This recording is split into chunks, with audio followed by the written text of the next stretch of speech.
Kada kwa nyumba nikuoneshe venda kusiaga. Yep, that's me. You're probably wondering how I ended up in this situation. Wewe Nyoto. Achana na hiyo kazi kwanza, kuja uenda ukasiage. Sawa. Na nimekutuma kisiagi sasa, uende Meru, unasikia? Ukuje tukukule sapa jioni.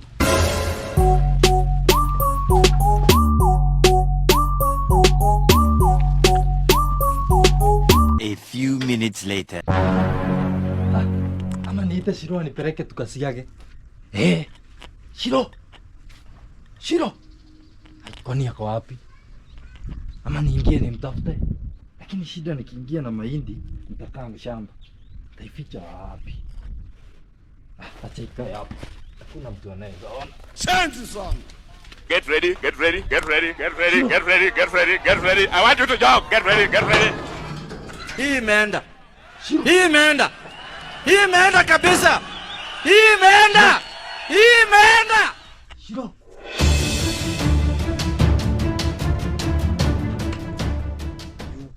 Ai, hata sikuwa na doza kuingia gwethe. Si hapo shova. Mimi ni nani? Goodbye.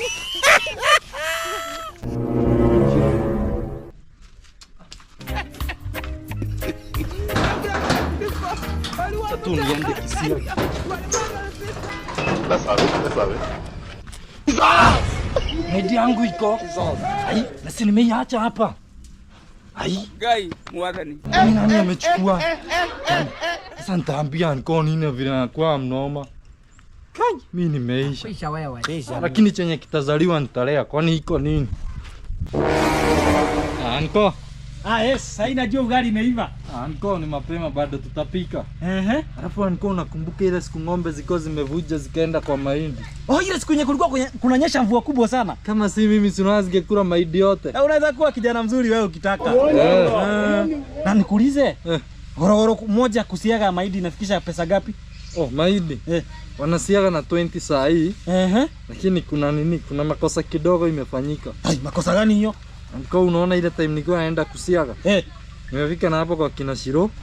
Nikafikiria niingie nimsalimia. Sasa nilikuwa nimewekelea mahindi pahali. Kurudi nikapata hakuna. Yaani unataka kuniambia ulificha mahindi uende uite Shiro, ukarudi ukapata mahindi hakuna? Mahindi kapotea na wewe hujapotea? Sikuficha. Ni kuweka nilikuwa nimeweka. Ukaweka vibaya. Si ndio? Sasa utafanya aje? Kada kwa nyumba nikuoneshe venda kusiaga. Mama yangu. Nyoto. Kimbia kabisa. Na usiwahi rudi huku. Tafuta nyumba yako ujikobolee na ukue unajilisha. Bure kabisa.